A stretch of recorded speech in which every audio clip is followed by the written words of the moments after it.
everybody. Welcome back, Spindependence 2016. I've got DJ Metro here.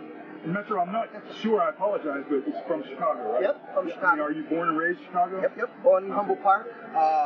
Moved over to the northwest side when I was about 11 years old. Okay, yeah, so that was like 2 days ago. Yeah, literally. I wish it were 2 days ago. I wish it were 2 days ago. So I'm going to, just like some of the other artists and DJs we've been talking to, I'm going to ask you, what was the, and if best memory served, what was the thing that got you started, or what was the first maybe gig memory you have of getting out of the house and actually performing live in front of a crowd?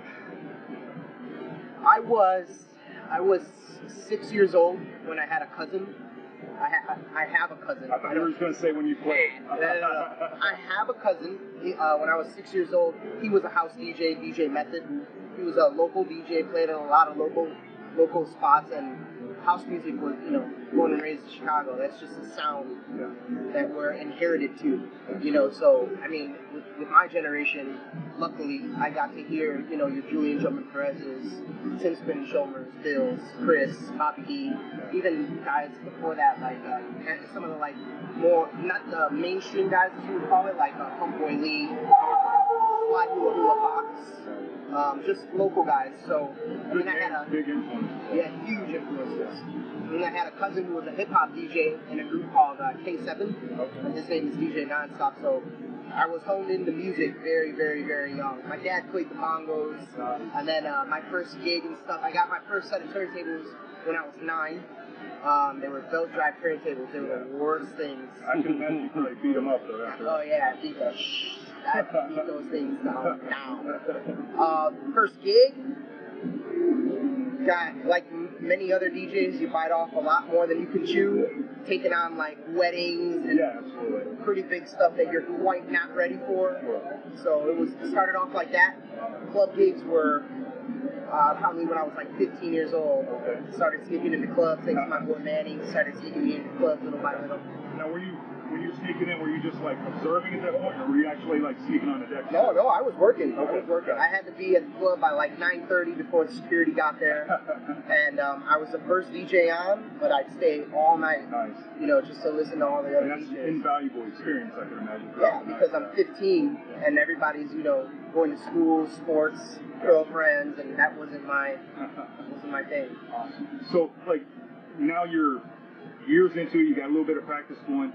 How do you transition into the success you've been having, like say with P96 and things like that? Like how do those doorways start to open for you?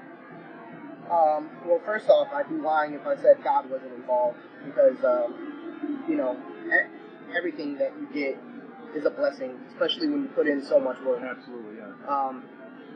So that's first and foremost. Second off, I think it revolves around meeting people, networking, being kind, being honest, not just with them, but to yourself, and getting people to realize that you're real, that you're just a normal dude.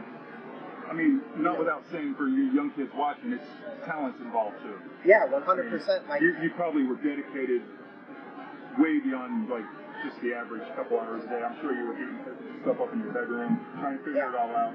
I mean, for about 4 years, I did no sports. And I come from a family where all we do is sports.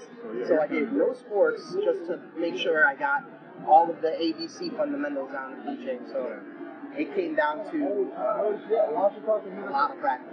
Absolutely. A lot of practice. What do they say? I think there's an industry standard for like live musicians and DJs alike. It's like you have to put in your 10,000 hours. Oh yeah. I mean, you have to give 250% just to land somewhere in that 70 percentile. Exactly.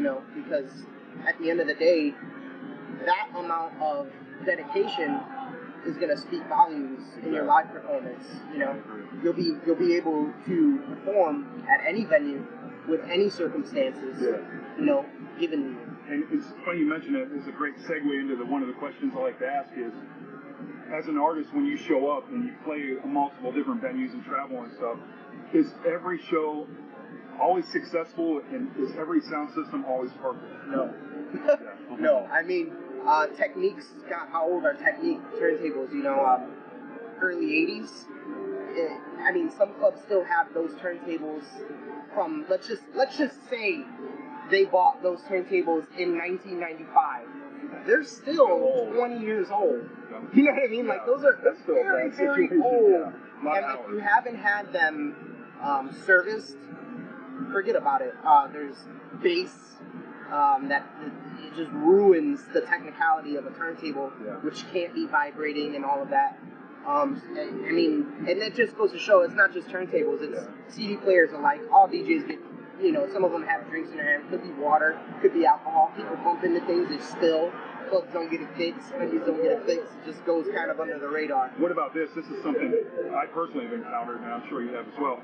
You'll show up and maybe in your bedroom in those perfect scenarios as a young kid trying to figure it all out, you constantly maybe left or right hand mix to one ear, and you show up and all of a sudden monitor's on the opposite side. Or there is no monitor. Or there is no monitor. Which is actually preference of mine, but anyway, oh my gosh. Yeah, I can't feed off the bass. Well, some people can, some people can't, but it's hard for me. Yeah, I definitely like to have some sort of sound pointing towards me. Exactly, yeah. But yeah, it's definitely different. And then, kind of in closing here, once we want to thank you for your time, for hanging out. You can ask me anything you want. But in closing, I just want to take yourself back to that 15-year-old, or even maybe just before that, when the bug was there and you felt it coming. What would you say to yourself in the mirror now to make sure that your success was going forward for the young kids that are out there watching and want to know? Because ultimately they think, I hear DJs say, oh, you got to create your own voice, and that's a great message. I'll never knock that. But the flip side of that is, if I'm a young kid, I'm like, well, how can I create my own voice if I can't get in the club? So what advice would you have? My advice is always do a lot of research, a lot of homework. So if you're 15, you know how to mix. You're limitless to knowledge. We live in a day and age where all you have to do is pull out a phone and Google things. How do you record a mix? Everyone has a computer these days. Make yourself a mix. Make yourself a DJ name. And start giving anybody. At 15, if you don't have 100 friends in high school, there might be a problem. Especially in today's generation. When I was a little bit, when I was a little bit younger, there was still like kind of the jocks and the nerds and the, you know, nowadays it's kind of, everything is kind of cliche.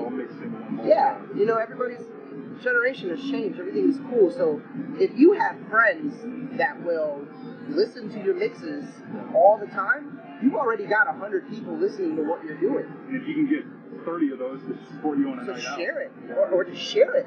You know, if you're 15 years old, you got 100 people. Let's be realistic. You make a really good mix, a 1 hour mix of all of the music that your friends are listening to. You get 100. You give it to 100 people. You go buy. This is exactly what I did. You go buy 100 CDs.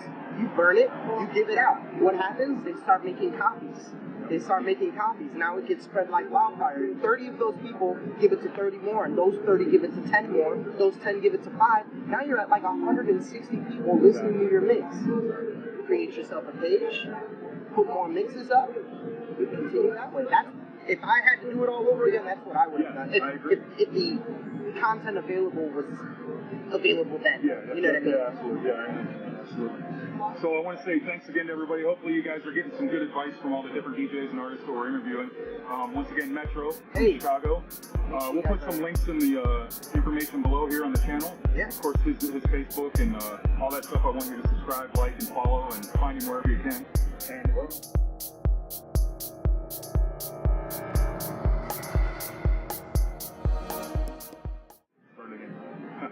yo, what up? My name is DJ Metro from B96.3, Chicago Bulls and Chicago White Sox official DJ. Make sure you guys are liking and subscribing to Vic Vapor. Martini Line. Damn, I like it that way. It's all real. Thanks, guys. Have a good night. Thank you. Now, wait.